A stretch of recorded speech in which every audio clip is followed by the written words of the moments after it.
My mother is going to my brother's anniversary party instead of my wedding because it's more important, but when my grandfather puts her in her place, she wants us to repeat the wedding to fix things. My mother has always shown favoritism towards my older brother Marvin instead of me. I can't exactly pinpoint what makes Marvin her favorite, but she has adored him since our childhood and has never hidden that fact from me. When I was born just a year after Marvin, my parents decided to give me to my grandparents to raise for 8 years.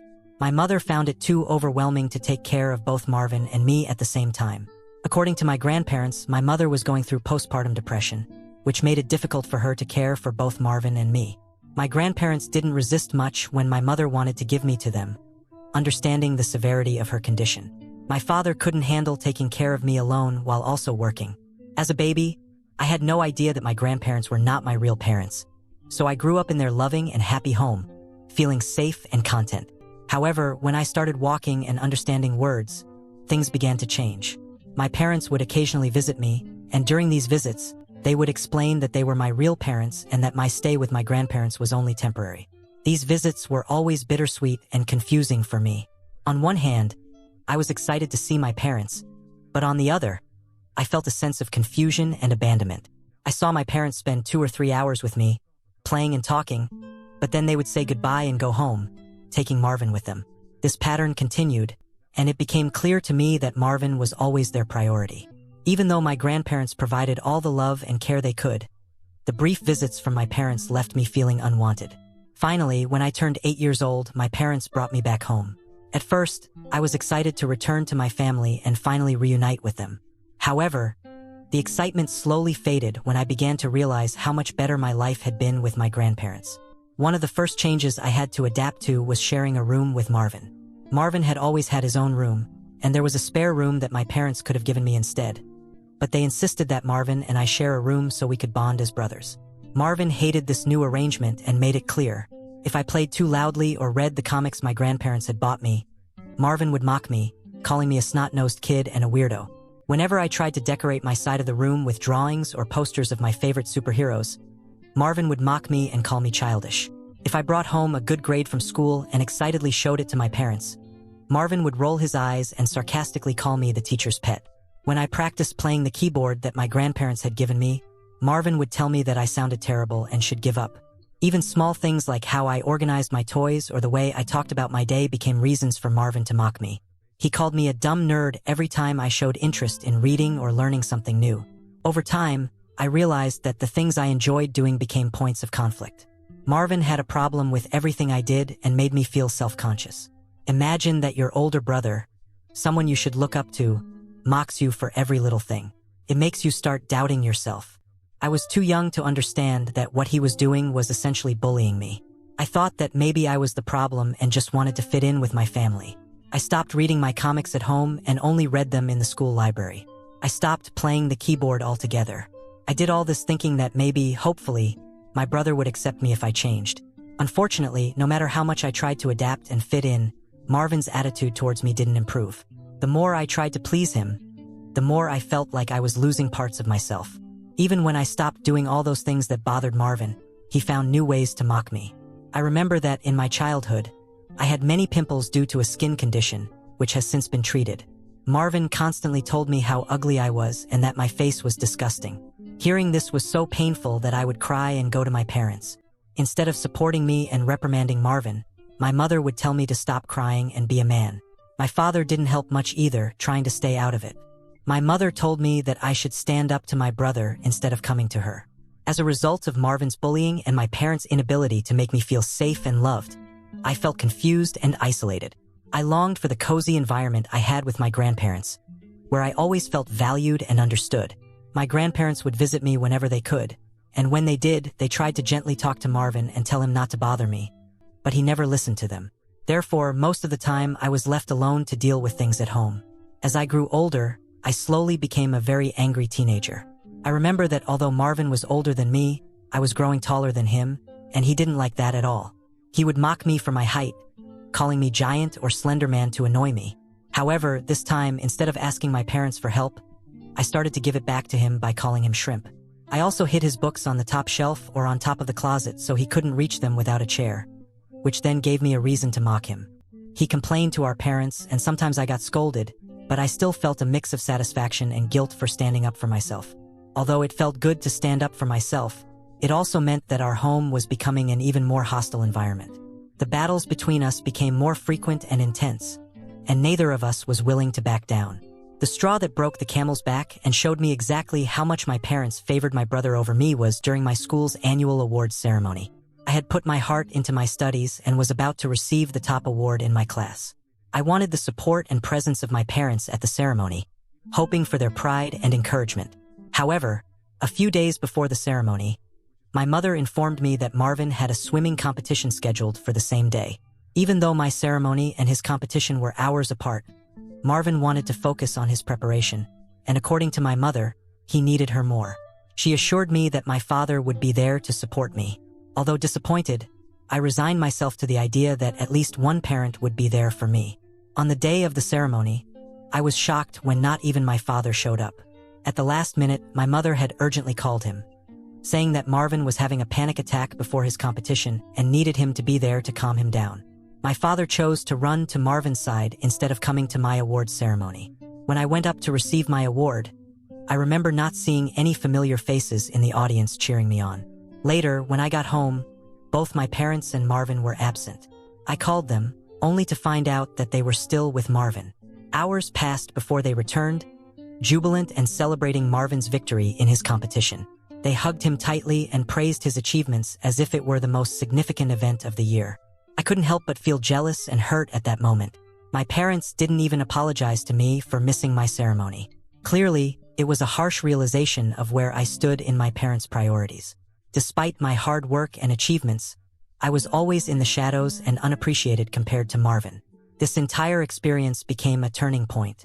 I stopped asking my parents for help or expecting them to be present. I stopped thinking I could rely on them. Whenever I did well in school or sports, I stopped bothering to tell them anything. The only people I could freely talk to about my achievements were my grandparents, and they always appreciated me, even for small things. Their words meant more to me than any recognition I could receive from my parents. When Marvin graduated from high school and was accepted into a university, my parents threw a big celebration. They were full of pride, boasting about his achievements to everyone and organizing a party in his honor. I joined in congratulating my brother because I genuinely felt happy for him. A year later, when I graduated from high school and was accepted into a university, my parents did nothing of the sort. Seeing this, my grandparents wanted to celebrate my achievement by organizing a small gathering with close relatives and some of my school friends. Initially intended as a modest event, the news spread, and many more relatives and friends expressed their desire to join and show their support. However, my parents expressed their disapproval, considering this celebration to be excessive. They felt that I didn't deserve such a lavish event, especially since my grandparents hadn't done the same for Marvin when he graduated. I admit that the party my grandparents were organizing for me was indeed more lavish than the one my brother had when he graduated, but I wished my parents would let me have just one day without complaining. My mother argued that Marvin would feel very bad if he found out that our grandparents were celebrating me with the party, especially considering that they had only given him a watch when he graduated. My grandfather, visibly upset, reminded my mother how he and my grandmother always had to step in to support and celebrate me because my parents never did. He pointed out how my parents had enthusiastically celebrated Marvin's achievements but seemed indifferent to mine. My grandmother shared her feelings, questioning why there was a double standard in celebrating their children's successes. In response, my parents defended themselves, arguing that it was challenging to balance celebrations for two children and that their focus naturally had been on Marvin's milestones since he was the eldest. They claimed that their hands were full and that they couldn't do everything equally for both. My mother further justified that the fact they didn't celebrate me enough didn't mean they didn't love me, which was laughable to hear. Fortunately, my grandfather felt the same and wasn't convinced. He passionately responded that being a parent meant being there for both children, not just one. He criticized my parents for not treating me with the same enthusiasm and support they always showed towards Marvin. In the end, my parents had no argument to stand on, so I ended up having a grand party just as my grandparents wanted me to have. I invited Marvin to attend, but he said he was too busy to attend a silly little party. For years, my parents continued to show their favoritism towards Marvin, even when we were in university. This was particularly evident in how they treated us and our partners. While Marvin and his girlfriend were always warmly welcomed at family gatherings, I felt increasingly excluded, especially after I started dating my girlfriend, Claudia. When Christmas came, My parents extended invitations to Marvin and his girlfriend without fail every year. However, after introducing them to my girlfriend, suddenly my parents had concerns about their dinners becoming too crowded if they invited Claudia as well. What made the situation worse was how my parents viewed and talked about my girlfriend.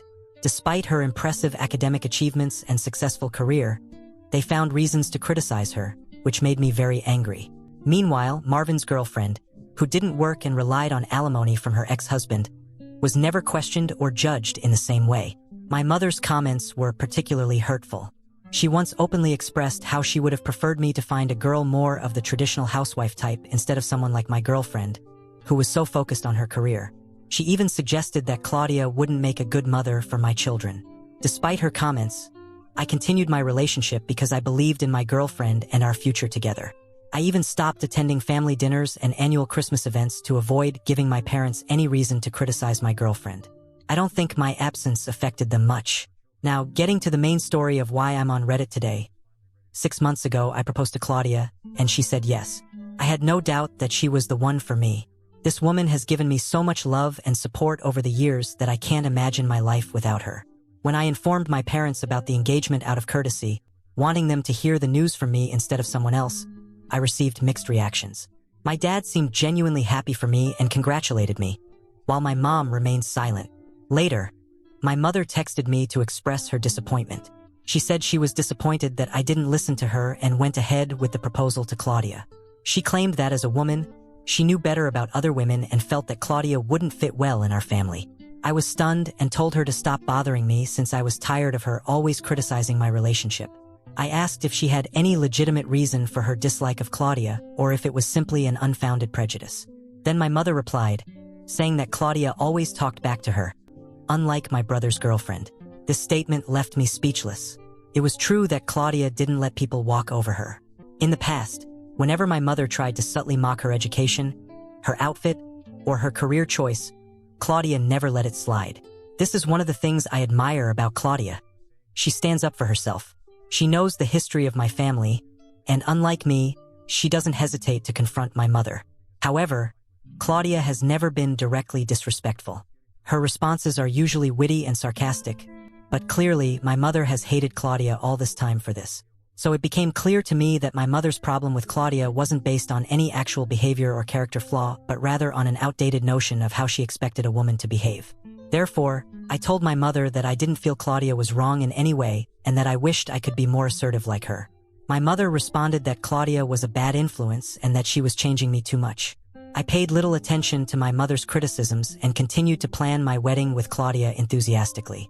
2 months ago, I sent wedding invitations to everyone, including my brother Marvin. Despite not receiving any congratulations from Marvin after the engagement, I harbored no ill feelings and extended an invitation for him to the wedding. To my surprise, Marvin declined the invitation without any explanation. This disappointed me a bit, but what really shocked me was when my father called to inform me that although he would attend, my mother had decided not to come. I knew my mother had reservations about Claudia, but I hoped that for the sake of our family and my special day, she would set aside those differences and join us. I was stunned and asked why. My father explained that Marvin had apparently planned an anniversary party for his girlfriend on the same day, to which my mother would be going instead of my wedding. This revelation was strange, as I followed Marvin on social media and knew they had recently celebrated their anniversary. I couldn't understand why they would have another party on the exact same day as my wedding. Instead of confronting my mother first, I decided to contact Marvin directly to clarify things. Although we didn't speak often, I wanted to handle the situation with respect and dignity. I called Marvin and asked directly about the anniversary party and if that was really the reason he wasn't planning to attend my wedding. To my surprise, Marvin confirmed that this was the case. He explained that he and his girlfriend originally wanted to celebrate their anniversary with a party but didn't have enough money saved up at the time. Therefore, Marvin admitted that he had worked hard to make up for it, finding a special place for their celebration that fit their budget. Unfortunately, the only available date for this place coincided with the day of my wedding.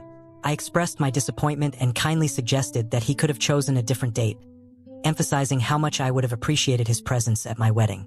However, Marvin responded that his girlfriend's happiness was above all, and he made it clear that he wasn't willing to change the date of the anniversary party just to accommodate my wedding plans. His words hurt me, and I didn't even wait for a response before ending the call. Later, when I called my mother to discuss the situation, she resorted to the same explanation she always used with me. She insisted that Marvin would be hurt if she didn't attend his anniversary party and reiterated that my father was already planning to attend my wedding, so I shouldn't be selfish and expect her to come too. I explained that she could do whatever she wanted, but from now on, I would no longer consider her a mother. My mother scoffed at my words and told me not to be so dramatic about my wedding. After the confrontation with my mother over her refusal to attend my wedding, I decided to cut off communication with her completely. My main focus was on ensuring that Claudia had the most beautiful wedding possible and that our celebration was filled with joy and love. Despite my disappointment with my mother, I was grateful that my father kept his promise and stood by me on my special day. When Claudia and I finally got married, my grandparents, who had already anticipated my mother's absence despite their pleas, were understandably upset and disappointed. They had even warned my mother in advance, emphasizing the importance of her presence. The fact that she still chose not to attend deeply affected them. What made things worse was when my brother posted photos after his anniversary party, where you could see my mother dancing and drinking like there was no tomorrow. My mother never called either me or Claudia to check on us or congratulate us the entire day. After the wedding, my grandparents didn't hesitate to confront my mother about her absence. They didn't mince words in telling her clearly that they were fed up with how she had treated me poorly for years. They told her that they had given her more than enough chances to be a good mother, but she clearly only wanted Marvin. They went as far as to threaten her with consequences, including potentially disinheriting her entirely.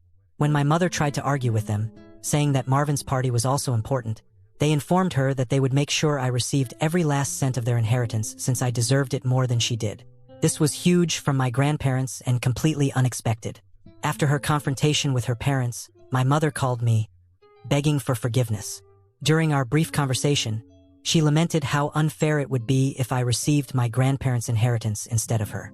She urged me to persuade them not to make any decisions related to their estate. Clearly, she was more concerned about inheriting money than mending our relationship. Therefore, I didn't engage much in the conversation, as I was on my honeymoon and wanted to maintain my good mood. Besides, I was waiting for Claudia to be ready to go to the beach. So when she told me she was ready, I hung up. However, lately, after returning from my honeymoon, she has been calling me almost every day, begging for another chance to make things right between us.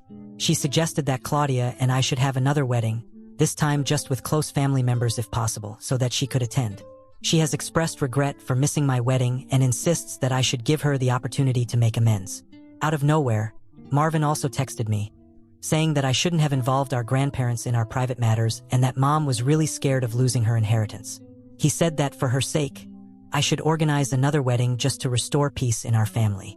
I still don't understand how they came up with the idea that I should organize another wedding just to solve their problems. Date 1. I have talked to Claudia about it, and she agrees that organizing another wedding would be too complicated and unnecessary.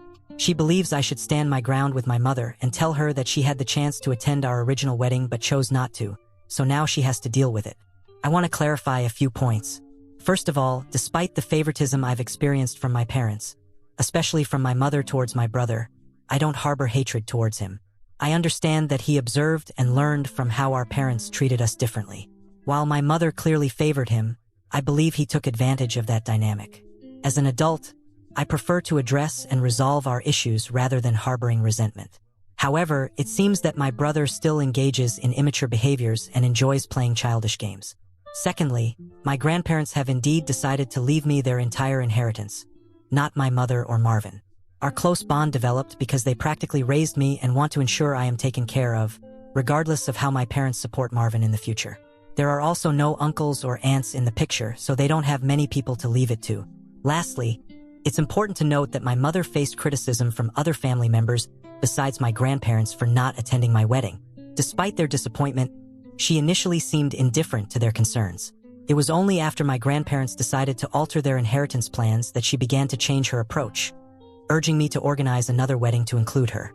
Update 2. It's official. My grandfather just informed me that he and my grandmother have drafted new wills, naming me as their sole heir and disinheriting my mother entirely. While I expected this outcome, it has still surprised me. My grandfather explained that their decision was influenced not only by how my mother treated me but also by their belief that I will take better care of them in their old age than my mother would. They trust that I won't abandon them in a care facility unless absolutely necessary and have confidence in my ability to manage their finances responsibly. Regardless of their reasons, I am grateful and moved by the profound love my grandparents have shown me with this decision. It's a stark contrast to how I've often felt less prioritized by my own parents. As you can imagine, this news hasn't gone down well with my mother. She has been calling me constantly and sending messages, accusing me of blindsiding her and claiming that I have no right to inherit anything from her parents. It's true what they say, that money can really change a person, because it seems she thinks I am stealing something from her when I haven't even received anything yet. When I firmly suggested that she address her concerns directly with my grandparents, she responded by accusing me of having manipulated my way into their favor. I reminded her that any changes to their will were a direct consequence of her own actions over the years. Our argument became heated, and in a moment of raw honesty, or perhaps bitterness, she confessed something deeply painful. She wished I had never been born. She revealed that I was an accidental pregnancy and blamed me for causing her postpartum depression. She confessed that she initially considered putting me up for adoption just to get rid of me, but decided against it due to her parents' conservative views. She admitted that she loved Marvin more because it was always easier with him. Her words hurt deeply, but I told her I appreciated her honesty because it freed me from feeling guilty about our strained relationship. I made it clear that I didn't want to continue a cycle of arguments and hurtful exchanges, and simply wanted to live my life in peace. I firmly instructed her not to contact me again and warned her that I would involve the police if she ever showed up at my door uninvited. After that conversation with my mother, I contacted my father. He acknowledged that some of what my mother had said about my accidental pregnancy and her struggles with postpartum depression was true, but he assured me that he never regretted having me. I expressed how much the favoritism towards my brother over the years had hurt me, and he sincerely apologized. Although I am uncertain about the future of my relationship with my father, I asked for space for now, and he respected my decision. As for Marvin, I sent him a long message expressing how he could have been a better and more mature older brother to me, especially considering how much I looked up to him all my life. I opened up about feeling incredibly lonely while growing up with my grandparents and how much I longed for his acceptance when I moved in with our parents. I made it clear that I never harbored resentment towards him, and instead of competing with me, he could have chosen to be a supportive part of my life. I also expressed my disappointment in him as an older brother and stated that I would be ending our relationship from now on. Since then, I have blocked him and currently have no plans to unblock him in the near future. I am focused on building a beautiful future with my wife, Claudia. It's true that I am grateful to have a truly determined wife. Her support and love have been pivotal in my life, and with her by my side, I feel confident in facing any challenges that come our way. Update 3.